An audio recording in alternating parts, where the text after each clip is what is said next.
Hermanos, bienvenidos de nuevo a su clase del día de hoy. Espero que hayan tenido una semana bendecida. Hoy tenemos un tema muy bonito y creo que llegó un momento en donde alguno de nosotros también tuvo cierta resistencia al cambio.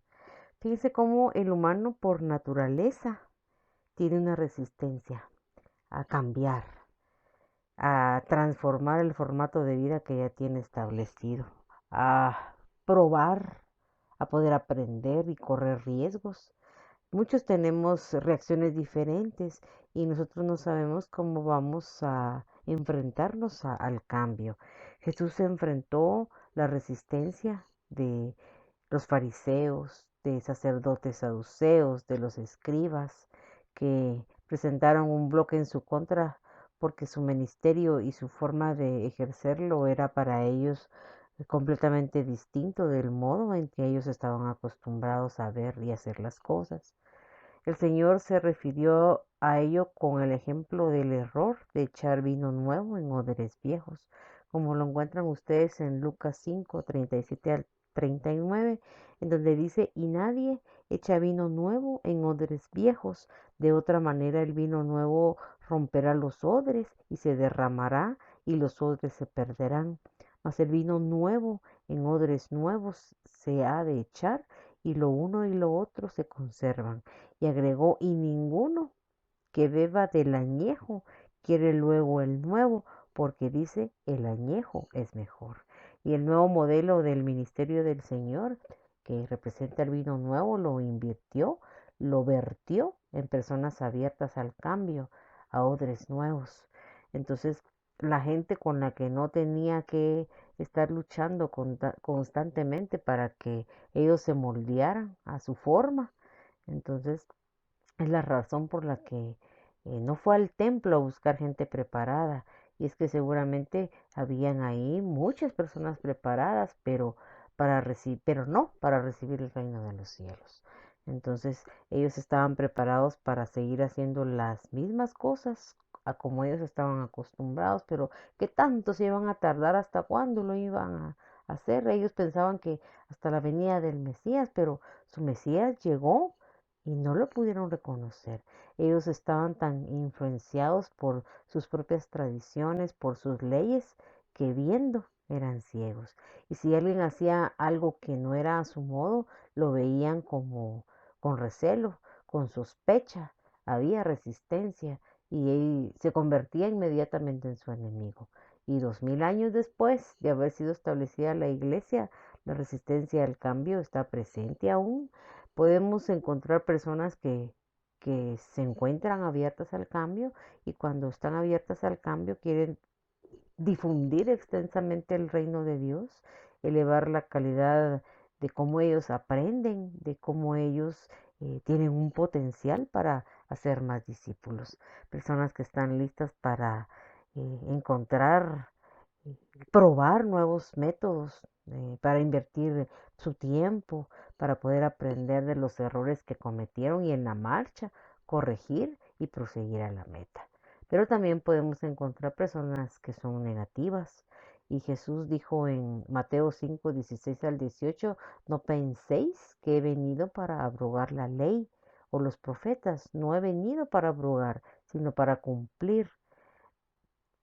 No he venido a abrogar la ley, sino a cumplirla, aunque su ministerio en realidad era diferente al modo en que los judíos hacían las cosas. Él no se apartaba de las escrituras, todo lo contrario, su movimiento estaba centrado en el espíritu de ella. Y para probarlo, él se dispuso a él mismo a cumplir al pie de la letra y sobre la cruz. Muchas personas eran negativas y ellos en realidad no estaban abiertos a encontrar ese cambio. Ellos se daban cuenta de que para la doctrina y la forma de vivir de ellos era completamente diferente. Y en realidad hay cristianos que se resisten a ese cambio, independientemente de lo que Ellos se empiezan a conocer, hay argumentos que todavía se mantienen, que no admiten cambios. Y lo más probable es que las personas puedan caer en legalismos y que ellos no se den cuenta de que necesitan realizar un cambio, salir de la zona muchas veces de confort en la que nos podemos encontrar, esa resistencia a salir de nuestra comodidad. Es muy importante que nosotros enfoquemos en qué momento hay resistencia para poder encontrar lo que el Señor quiere que nosotros reconozcamos. Y vamos a encontrar muchos factores que son muy importantes que como cristianos los podamos cambiar.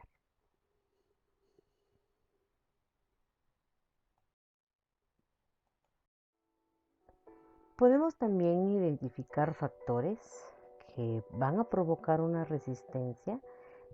Como discípulos de Jesús somos llamados a cumplir el mandato de ir y hacer discípulos. Debemos estar atentos para ver y escuchar a aquellas personas que Dios nos ha dado responsabilidad para enseñar, porque solo así vamos a identificar factores que están provocando falta de compromiso en su vida en Cristo. Nosotros somos los llamados primeramente a que bajo la luz de su Santo Espíritu podamos ver si nosotros como personas vamos a tener resistencia a la obra del Señor. Y esto al inicio hará que nosotros podamos entender qué es lo que afecta a nosotros mismos y luego ver a otros para poder ayudar a vencer todo obstáculo, para vivir una vida agradable delante del Señor, para poder ayudarlos, para que ellos también puedan vencer los obstáculos. Y para esto nosotros vamos a encontrar muchos ejemplos y podemos identificar factores y los debemos vencer. Para iniciar vamos a ver cómo el razonamiento humano puede ser un impedimento que debemos vencer. Muchas veces el ser humano cree saber lo necesario de Dios, considerando que no necesita ser enseñado. La mente humana puede llegar a ser un gran enemigo para que no nos convirtamos en discípulos comprometidos, porque lo lleva a seguir un patrón de cultura seductora, influye provocando necesidades que no van de acuerdo a la voluntad del Señor. Pueden ser riquezas, éxito, fama, posesiones, creencias erradas y las mentiras de Satanás que bombardean constantemente y que terminan modelando valores erróneos. Pablo siempre nos exhorta y encontramos un ejemplo en 2 de Corintios 10, 4, 5, donde dice: porque las armas de nuestra milicia no son carnales, sino poderosas en Dios para la destrucción de fortalezas, derribando argumentos y toda altivez que se levanta en contra de Dios y llevando cautivo todo pensamiento a la obediencia de Cristo. La mente en realidad es un campo de batalla, hermanos, en donde Cristo quiere darnos la victoria. Cuando nosotros decidimos encontrar todos esos argumentos, nuestros pensamientos, ideas, especulaciones, razonamientos, filosofías, religiosidad, que se pueden convertir en fortalezas y que pueden impedir que nuestra vida espiritual alcance una madurez. Tenemos en realidad nosotros que llevar todo pensamiento cautivo a la obediencia de Cristo. Y quiere decir que vamos a sujetar nuestros pensamientos a través de la palabra de Dios, someternos al Espíritu Santo porque Él nos tiene que ayudar a transformar nuestra mente natural en una mente espiritual. Por eso es muy importante que renovemos nuestra mente porque así nosotros podemos comprobar la buena, agradable y perfecta voluntad de Dios.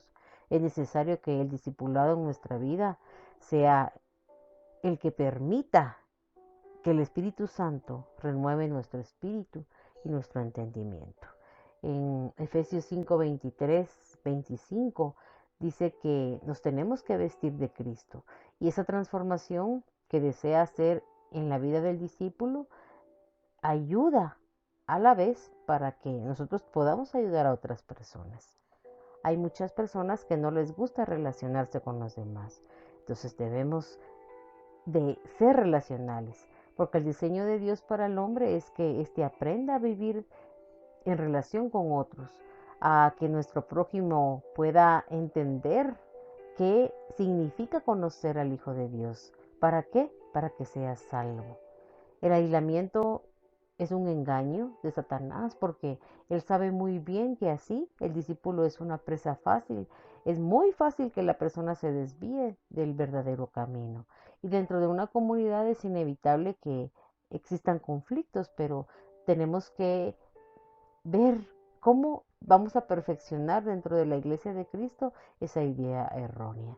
Pensar de esta manera puede causar en cierto momento que nos sintamos defraudados y el deseo de alejarnos del discipulado. Por eso Pablo nos recuerda, él dice en Filipenses 2:1-5, por tanto, si hay alguna consolación en Cristo, si algún consuelo de amor, si alguna comunión del Espíritu, si algún afecto entrañable, si alguna misericordia, completad mi gozo, sintiendo lo mismo, teniendo el mismo amor, unánimes, sintiendo una misma cosa. No hagáis contienda o por vanagloria, antes bien con humildad, estimando cada uno a los demás como superiores a él mismo, no mirando cada uno lo suyo propio, sino cada cual también por lo de otros. Haya pues ese sentir que hubo en Cristo Jesús. Nuestro Señor Jesucristo era humilde. Él estaba siempre dispuesto a obedecer al Padre y a los demás. Esta debe también para nosotros ver esa actitud del Señor, desechar toda contienda y vanagloria porque producen discordia y divisiones, y esto impide la unidad del Espíritu del cuerpo de Cristo. Debemos exponer nuestra vida con la intención de poder bendecir, de edificar a otros discípulos, a nuestro prójimo, para que se conviertan en discípulos de Jesús. El acomodamiento también es otra de las cosas a la que nosotros tenemos que ponerle mucha importancia porque son actitudes que producen en el discípulo falta de compromiso. Son actitudes negativas que destruyen en lugar de que la persona sea edificada porque para que el discípulo tenga un efecto de vida es totalmente necesario que exista un compromiso y esto nos lleva a que seamos personas responsables, que cuidemos de nuestra vida, de nuestra comunión con el Señor, para que podamos enseñar y ayudar a otros a cuidar su comunión con Dios. ¿Y qué pasa? El cristiano se puede acomodar. Estar conforme con las cosas del mundo lo lleva a que pierda interés en buscar el propósito y la voluntad del Señor. El acomodamiento es adaptarse a la forma en que se vive y muchos fácilmente se justifican para que se sientan bien. En Proverbios 23, 33, 34 dice, no nos hace una advertencia. Un poquito de sueño, cabeceando otro poco, poniendo mano sobre mano, otro poco para dormir, así vendrá como caminante tu necesidad y tu pobreza como hombre armado. Entonces, ¿qué necesita un discípulo? Necesita ser una persona comprometida, que se esfuerce en entender y en atender el camino del Señor. ¿Y qué pasa también? Que nos podemos adaptar, nos podemos conformar a todas las circunstancias que, que nos rodean y en realidad podemos vivir y acostumbrarnos a no querer buscar esa transformación. No hay anhelo de un crecimiento espiritual. La iglesia puede caer en reproducir discípulos, en realizar actividades y no encontrar esa esencia de lo que significa el discipulado. Por lo tanto, como discípulos debemos ser obedientes y lo más importante es que nosotros impactemos nuestro entorno, que las personas que nos vean a nosotros vean que hay algo diferente que ellos probablemente no han encontrado y por curiosidad la gente puede llegar a conocer al Señor. El conformismo muchas veces lleva al discípulo a vivir una vida en religiosidad y muchos discípulos nos podemos conformar a nuestra situación y no debemos rendirnos. Debemos someternos a la obra transformadora del Espíritu Santo para que se evidencie el fruto y la madurez que nosotros hemos generado. Que no suceda como escribe Pablo en Hebreos 5:12, porque debiendo ser ya maestros, después de tanto tiempo, tenéis la necesidad de que os vuelva a enseñar cuáles son los rudimentos de la palabra de Dios. Y no habéis llegado a ser tales que tenéis necesidad de leche y no de alimento sólido. Todo discipulado debe ser un discipulador para enseñar a otros en el Evangelio.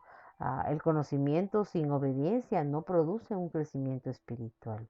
Por lo tanto, el discípulo comprometido con su Señor lo que busca es crecer en su conocimiento y esto lleva a otros a que puedan crecer espiritualmente. Puede existir también una falta de conocimiento de la palabra de Dios. Si no hay una disciplina para leer la palabra, no habrá un manantial dentro de nosotros para que fluya para otros. Recuerden lo que dice, que mi pueblo, dice, fue destruido porque le faltó conocimiento. Muchos han desechado ese conocimiento y por lo tanto podemos ver muchos ejemplos de la falta de interés que las personas tienen en las escrituras. Muchas personas piensan que estudiar la palabra de Dios es muy complicado, que es difícil, entonces desisten, no perseveran y se convierten, al momento de leer, ellos se ven en crisis. Y el estudio de la palabra de Dios es el alimento que nos va a fortalecer, es una luz en nuestro camino y evita que nosotros podamos tropezar. Y es la palabra que sale de la boca de Dios la que nos sostiene, nos da fortaleza. Imaginen a alguien que no lee, que no estudia.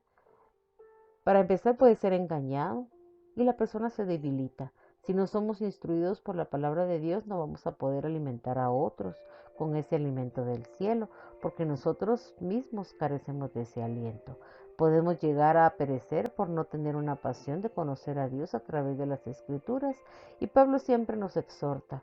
Él nos dice que la palabra de Cristo more en abundancia en nosotros, enseñándoos, exhortándoos unos a otros en toda sabiduría, contando la gracia en vuestros corazones al Señor con salmos, con himnos, con cánticos espirituales.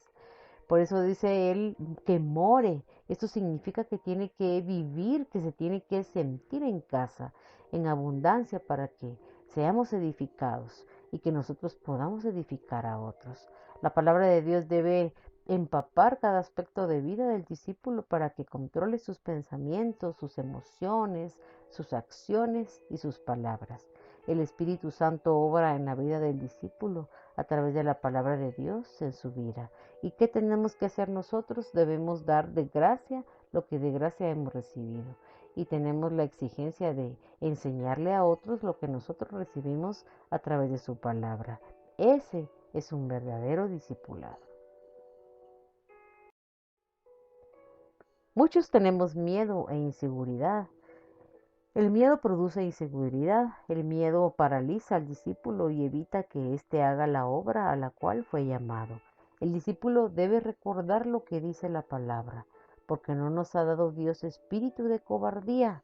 Quiere decir que no tenemos que sentir miedo, sino que debemos sentir poder, amor y dominio propio. Por lo tanto, no debemos avergonzarnos y tenemos que dar nuestro testimonio. Tenemos que ser partícipes de lo que el Señor significa para la vida de los demás. Muchas veces hay aflicciones y en realidad tenemos que ver cómo atraer más personas que sean salvos, que sean llamados, que no se conformen a no conocer al Señor, sino que debemos entender que Él tiene un propósito para nosotros, que su gracia nos fue dada y que Cristo Jesús vino por nosotros. La palabra griega que habla de cobardía denota una timidez, un miedo, una vergüenza. Y esto es producto de un carácter débil que muchas veces se convierte en un egoísmo. Debemos dejar el miedo que no proviene de Dios ni es su voluntad, que los discípulos vivan en una vida llena de temor. Pablo nos muestra tres cualidades que deben de tener todo discípulo, empezando por el poder. El Señor nos ha provisto de los recursos espirituales necesarios para que podamos afrontar toda prueba y amenaza, porque el poder de Dios pertenece a sus hijos. Otra cosa es el amor. El amor es el que se centra en agradar a Dios y busca el bienestar espiritual de los demás. Y otra cosa muy importante es el dominio propio o la templanza. Nos habla de una mente disciplinada que tiene sus prioridades en orden, porque el miedo y la cobardía lo que hacen es crear confusión y un desorden. Y otra cosa es la falta de tiempo. Proviene de dos raíces. La primera es cronos, que es el tiempo cronológico, es creado por el hombre y corre. Y kairos, que es el tiempo sin una medida, que corresponde a un momento de singular importancia. Bíblicamente, el tiempo no se conoce como una pauta o sistema, sino como un momento o período en que se presenta el plan de Dios para salvación. En Marcos 1:15 y 2 de Corintios 6:2 vamos a encontrar esos ejemplos que dicen que el tiempo no es elástico, porque por consiguiente no pertenece al hombre. No se puede alargar, no se puede recuperar. Por ello es necesario reconocer que el tiempo es un bien escaso que necesita ser administrado correctamente. Y Dios establece que hay un tiempo para todo en nuestra vida, y lo encontramos en Eclesiastés 3 del 1 al 10. Y por lo tanto, para nosotros, el decir no tener tiempo es una falta de administración. Entonces tenemos que hacer el tiempo para buscar del Señor. Y esto es lo más importante. Encontramos también la falta de vida devocional o intimidad con Dios. Sin intimidad viene la decadencia espiritual. Entonces viene el desánimo. El poder del cristiano está en la oración, en leer la palabra, en la vida rendida al Espíritu Santo. El discipulado no es un programa, sino es un plan perfecto de Dios para el hombre que se convierte en su discípulo. El Señor desea que sus discípulos tengan una relación profunda y vigorosa con Él, porque en su presencia hay plenitud de gozo para el discipulado. Es ahí en donde recibirá nuevas fuerzas, aliento y dirección para hacer la voluntad de su Señor. La oración es una prioridad para todo discípulo que anhela ser usado con el poder de Dios. Jesús se apartaba a menudo para tener momentos de quietud con su Padre. Si Él necesitaba pasar tiempo en comunión, ¿por qué nosotros no lo podemos hacer? Aquellos que no buscan la presencia de Dios se fatigan con cargas innecesarias. Cuando alguien se agota espiritualmente, emocional o físicamente, se vuelve vulnerable al desánimo. Y por esto Josué nos exhorta a meditar en la ley, porque su éxito dependería de seguir la voluntad de Dios. En Josué 1, 8, 9 dice: nunca se apartará de tu boca este libro de la ley, sino que de día y de noche meditarás en él, para que guardes y hagas conforme a todo lo que en él está escrito, porque entonces harás prosperar tu camino y todo te saldrá bien. Mira que te mando que te esfuerces y seas valiente, no temas ni desmayes, porque Jehová tu Dios estará contigo donde quiera que vayas. Por lo tanto, hermanos, tener al Señor en el centro de nuestra atención crea confianza. Y si una persona no ora, si una persona no lee las Escrituras, nunca va a poder avanzar. Y la obra del Señor para la cual hemos sido llamados no se va a fortalecer. Lo que el Señor necesita es que nos fortalezcamos en la presencia del Padre, y nosotros, sus discípulos, tenemos que fortalecernos en su presencia. El discípulo que se sumerge en la oración y en la lectura de la palabra de Dios encontrará seguridad en el poder y la presencia del Señor. Entonces, nosotros como discípulos es muy importante que reconozcamos cuál es nuestra misión. Recordemos, ir y hacer discípulos. Necesitamos ser muy responsables del mensaje que estamos impartiendo, para que el propósito de Dios se pueda cumplir en todo y que su palabra dé fruto para la gloria de su nombre. Eso es lo más importante porque en realidad hay muchas personas que actualmente se están perdiendo. Nosotros necesitamos hablar y para esto quiero que por favor en su hoja de trabajo ustedes se pongan a pensar en qué factores provocan que tengamos resistencia, que cada uno explique cómo puede vencer, que reflexionemos en realidad cómo vamos a vencer nuestro razonamiento humano, cómo vamos a provocar que nosotros seamos relacionales. No nos tenemos que acomodar, hermanos, no nos podemos conformar. Tenemos que intentar que esa falta de conocimiento de la palabra de Dios en nosotros se convierta en un compromiso de conocer suficientemente la palabra para que nosotros podamos darle a todos aquellos una palabra que sea de bendición. ¿Tenemos miedo? Por supuesto que podemos tener miedo, pero es muy importante que el Señor nos dé la seguridad y para esto tenemos que darle tiempo al Señor y principalmente tener una vida devocional y así nosotros vamos a encontrar ese verdadero cambio.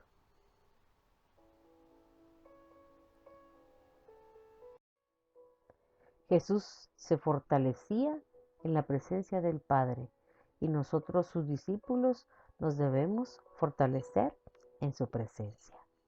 Amén, hermano.